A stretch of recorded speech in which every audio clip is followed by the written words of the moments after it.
நேற்று கடலூரில் மாண்புமிகு முதலமைச்சர் அவர்களோடு கடலூர் மாவட்டத்தில் போட்டியிடும் 9 வேட்பாளர்களுக்குமான அறிமுக கூட்டத்தில் பங்கேற்று மதசார்பற்ற முற்போக்கு கூட்டணிக்கு வாக்குகளை சேகரித்தேன். இன்றைக்கு விடுதலை சிறுத்தைகள் கட்சியின் சார்பில் பெரியகுளத்தில் போட்டியிடும் எமது வேட்பாளர் சக்திவேல் என்கிற ஆற்றல் அரசுக்கு பிரச்சாரம் செய்வதற்காக வருகை தந்துள்ள சூழலில் திண்டுக்கல்லில் போட்டியிடும் திமுக வேட்பாளர் ஐபி செந்தில்குமார் அவர்களுக்கு ஆதரவாக வாக்குகளை சேகரிக்க உள்ளேன். தொடர்ந்து 21ஆம் தேதி வரையில் விடுதலை சிறுத்தைகளின் வேட்பாளர்களுக்கும் ஆங்காங்கே கூட்டணி கட்சிகளை சார்ந்த வேட்பாளர்களுக்கும் தீவிரமாக வாக்கு சேகரிக்க உள்ளேன். திராவிட முன்னேற்றக் கழகத்தின் தலைமையிலான மதசார்பற்ற முற்போக்கு கூட்டணி இந்த தேர்தலில் தமிழ் மக்களின் ஏகோபித்த பேராதரவோடு மாபெரும் வெற்றியை பெறும். 200 இடங்களுக்கு மேல் வெற்றி பெறுவோம் என்ற நம்பிக்கை உள்ளது. திமுக தலைமையிலான இந்த மதசார்பற்ற கூட்டணி வெற்றிக்கு முதன்மை பலமாக இருப்பது கூட்டணி பலம். திமுக கூட்டணியை எதிர்த்து நிற்கிற கட்சிகள் கூட்டணி பலமில்லாமல் களத்தில் உள்ளன. 23 கட்சிகளை கொண்ட ஒரு பெரிய கூட்டணி, கொள்கை பிடிப்புள்ள கூட்டணி, தமிழ் மக்களின் பேராதரவை பெற்ற கூட்டணி. எனவே கூட்டணி பலம் எமது வெற்றிக்கு முதன்மையான காரணி.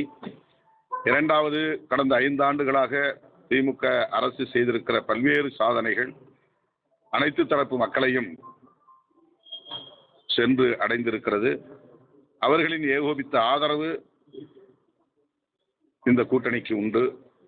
மூன்றாவது, 8000 ரூபாய் கூப்பன் இல்லத்தரசிகளுக்கு வழங்கப்படும் என்கிற வாக்குறுதி உட்பட பல்வேறு வாக்குறுதிகளை திராவிட முன்னேற்றக் கழகத்தின் தேர்தல் அறிக்கை அளித்துள்ளது. அது எங்கள் கூட்டணிக்கு மேலும் பலம் சேர்ப்பதாக இருக்கிறது.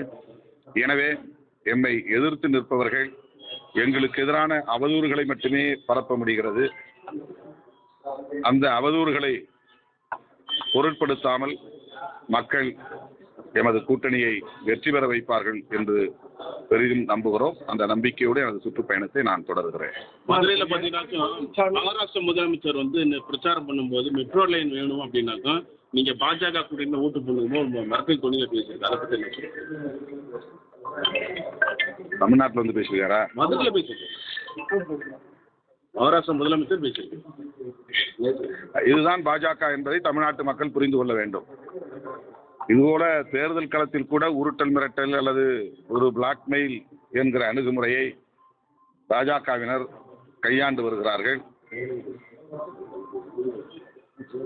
அவர்கள் வட இந்திய மாநிலங்களில் எப்படி சாதியின் பெயரால் மதத்தின் பெயரால் மக்களை பிளவுபடுத்தி அரசியல் ஆதாயம் தேடுகிறார்களோ அதை போல இங்கேயும் கைவரிசை காட்ட பார்க்கிறார்கள்.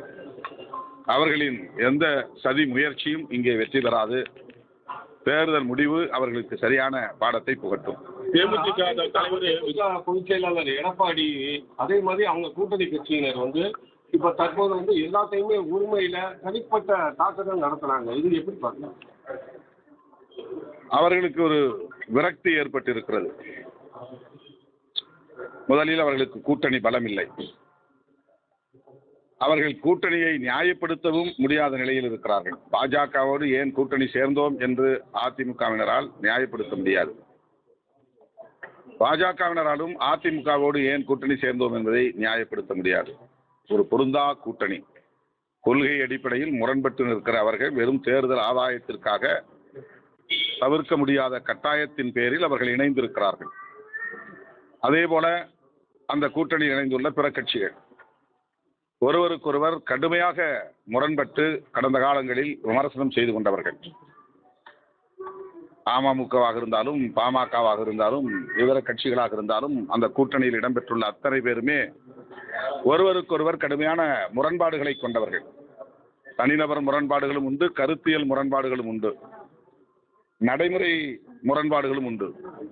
அப்படி முரண்பட்டவர்கள் தேர்தலுக்காக மட்டுமே தற்காலிகமாக இணைந்திருக்கிறார்கள். எனவே அவர்களின் கூட்டணியை கூட அவர்களால் நியாயப்படுத்த முடியாது. அந்த விரக்தியில் திமுக தலைமையிலான மதசார்பற்ற முற்போக்கு கூட்டணியை தனிநபர் விமர்சனங்களாக மாற்றியிருக்கிறார்கள். நாகரிக வரம்புகளை மீறிய அவதூறுகளை பரப்புகிறார்கள்.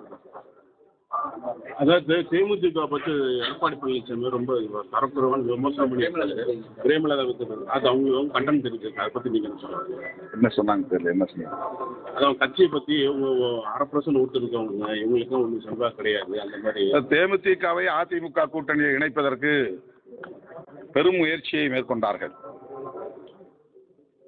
அது வெற்றி பெறவில்லை.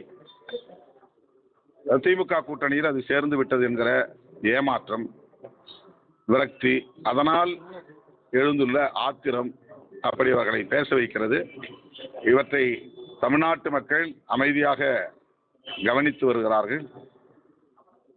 திமுக கூட்டணி தலைவர்கள் எவ்வாறு பேசுகிறார்கள், திமுக கூட்டணியை எதிர்க்கிற மற்ற கட்சியை சார்ந்தவர்கள் எவ்வாறு தேர்தல் பரப்புரையை மேற்கொள்கிறார்கள் என்பதையெல்லாம் மக்கள் கவனித்துக் கொண்டிருக்கிறார்கள்.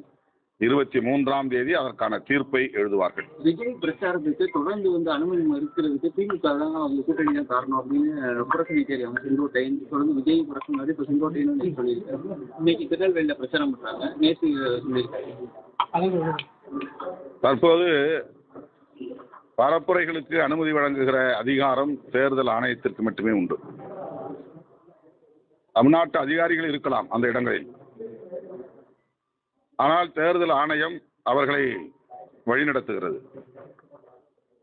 எனவே விஜய் அவர்களுக்கு பரப்புரை செய்வதற்கு காவல்துறை அனுமதி மறுக்கிறது என்றால் அதற்கு திமுக அரசு அல்லது திமுக தலைமையில் உள்ள அந்த அமைச்சரவையில் உள்ள அமைச்சர்கள் அல்லது திமுக பொறுப்பாளர்கள் யாரும் காரணமாக இருக்க முடியாது. வேண்டுமென்றே திமுகவுக்கு எதிராக அதை திருப்ப பார்க்கிறார்கள். மக்கள் அரசியல் அறியாதவர்கள் இல்லை. மக்களை அவர்களால் ஏமாற்ற முடியாது.